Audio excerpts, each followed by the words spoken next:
Oh my god, guys, it's hot out here. I cannot, like, why am I out here?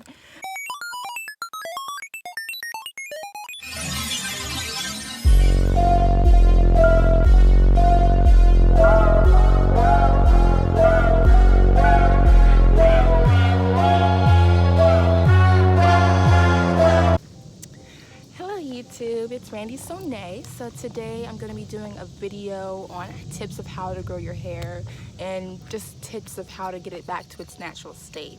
And my hair is natural and big, so you see it's pretty big.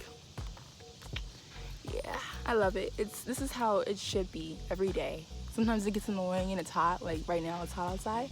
But I was like, let me do a video outside in the heat, in the natural area with bugs and bees, because I hate bees. Like if I hear a bee, I'm gonna run. I'm gonna run.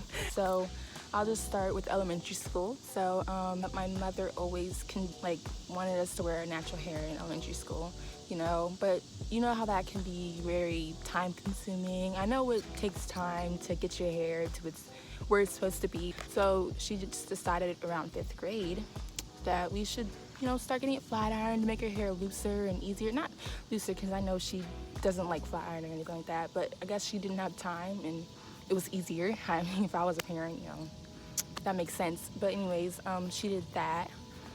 And then, you know, it was just occasionally, not like all the time, continuously wearing your hair flat ironed. But around middle school, we started wearing your hair more flat ironed. I know about like around 6th grade, you know, that's where I really started getting my hair flat ironed, because it was like easier and we didn't have time for that. So we just got it flat ironed continuously.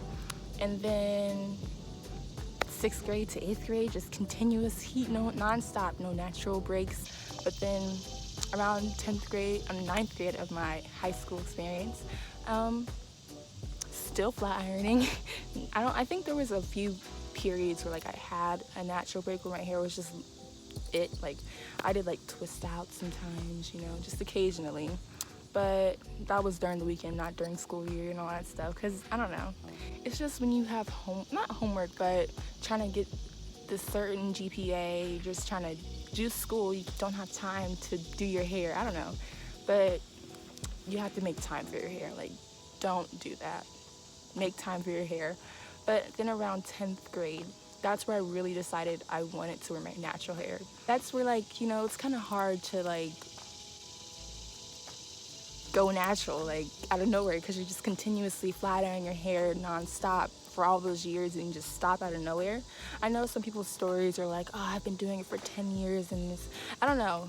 It was just really hard for me to stop. I mean, not really hard, but like, it was just hard to step away from the flat ironing and the easy breaks. But, you know, I just decided to go natural. So occasionally I flat ironed my hair. It's kind of hard to step away. So you just occasionally flat iron your hair, then you're sometimes doing like natural hairstyles and twist outs. So I mainly did twist outs. Like twist outs were the thing for me, because like that was it. But I'll show some pictures of how that looked, because it was still heat damaged, like really heat damaged. So it was like kind of ugly looking and flat and not cute. So then 11th grade came. That's where like I really was into getting my natural hair. So I started wearing wigs. It was around like 2 to 3 months where I wore wigs. It allowed my hair to grow. Like, it really grew out a lot. So like, because my hair was not like this. It never looked like this. Maybe around like elementary school it really looked like this, but it just was not like this at all during that whole period because of the breakage and all that. So 11th grade year, I just started going natural. I'm just gonna go step by step, like the process that you do when you wash your hair and style it and all that. I'm just gonna say washing, detangling, because most people wash their hair then detangle it while it's wet, which you should be doing.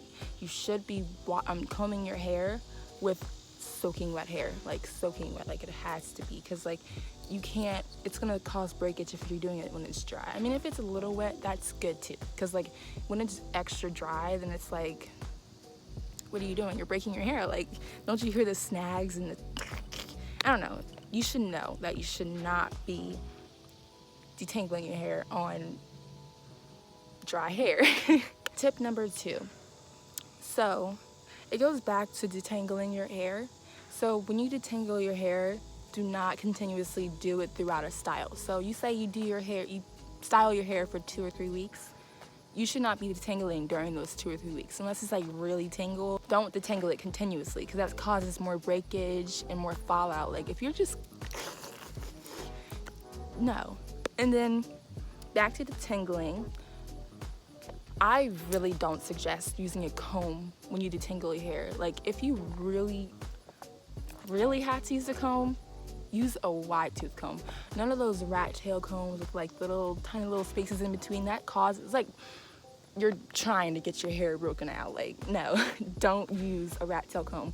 At least use a wide tooth comb if you're gonna do that, or one of those Demon brushes or whatever. Like I don't know, I don't use those, but one of those brushes.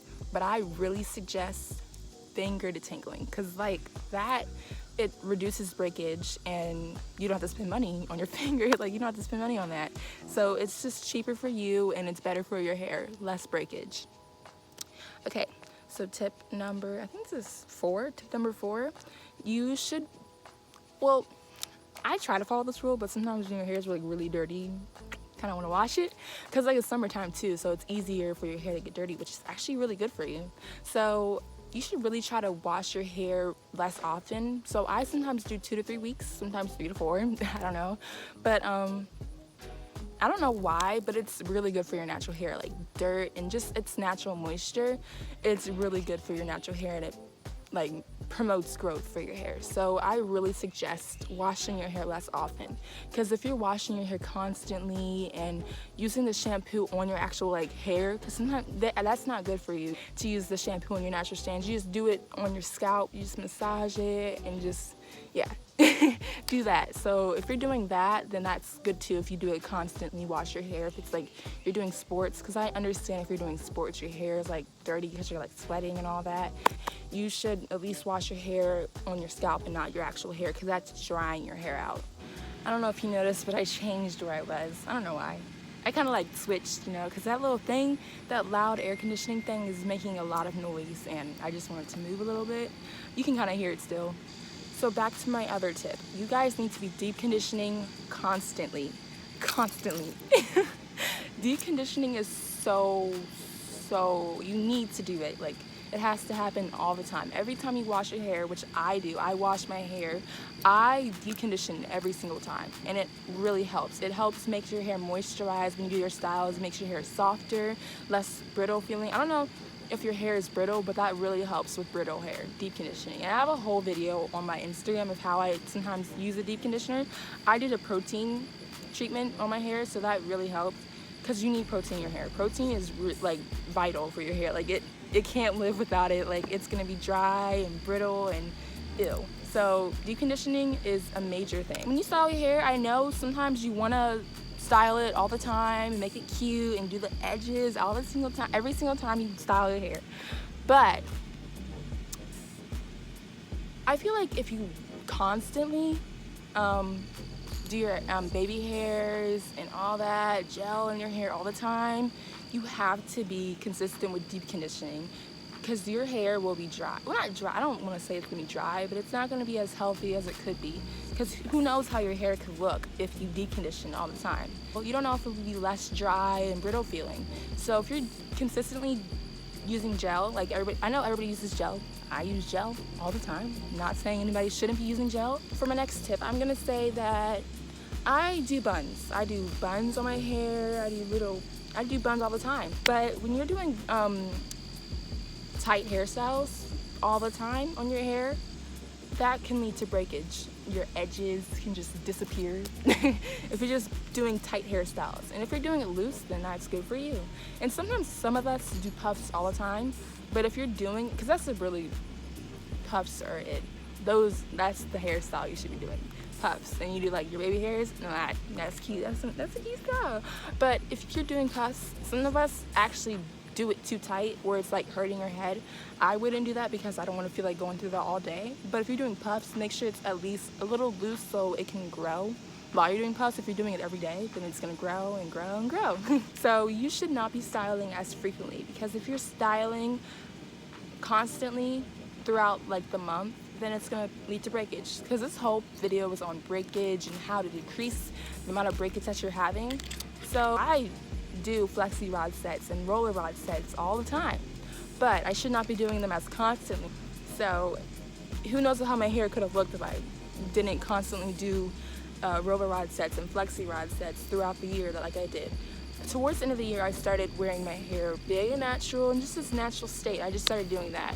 So I feel like you should decrease styling as frequently. I'm not saying you shouldn't be styling at all. I style all the time, but just decrease the amount of styling you're doing. Oh yeah, I use rubber bands all the time, but when you're using rubber bands, do not pull them out. Don't try to pull them out. Don't try to snag them out, because that's really bad for your hair. I know you feel it when you pull it out, like it hurts. Ow, you pulled your hair. Cut it out. I don't care if you use a nail clipper, which I do because I don't want to risk cutting my hair when I use an actual pair of scissors. Nail clipper, snip snip, you can come out easily. You don't want to cut your hair by accident, or when you're pulling it out, you're pulling strands of hair out. Yeah, don't pull your rubber bands out, because that's really bad for your hair if you haven't noticed.